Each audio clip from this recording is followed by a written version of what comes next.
j'ai répondu présent à la demande de Sylvain Bourmeau, c'est parce que je le connais depuis des années et que lorsque je me suis trouvé amené à essayer de partager avec l'opinion publique des choses qui me tenaient à cœur, le fait par exemple que les médecins ne pouvaient pas travailler jour et nuit et jour dans une espèce d'esclavagisme moderne qui était imposé par l'ordre des médecins, lorsque j'ai voulu parler des franchises sur les soins que Nicolas Sarkozy allait faire payer aux plus malades, aux patients en affection longue durée, aux handicapés, lorsque j'ai voulu parler du scandale des anti-Alzheimer, des journalistes que j'aime bien, des journalistes pour qui j'ai de l'estime, me disaient c'est super sympa ton truc Christian, mais c'est pas dans l'actu.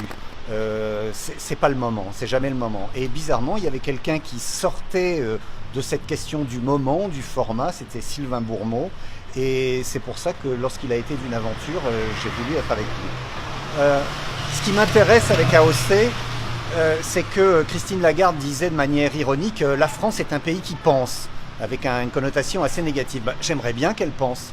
J'aimerais bien ne pas, à la télévision ou dans les pages débat et opinion, avoir toujours les mêmes types, les mêmes chroniqueurs qu'on reconnaît, qui ont leur petit rond de serviette, qui vont de plateau en plateau, en racontant toujours les mêmes histoires. J'ai envie qu'on me parle d'autre chose que d'islamisme, par exemple, ça me ferait des vacances. Et puis, en tant que chroniqueur, j'ai surtout envie de ne pas avoir un rond de serviette.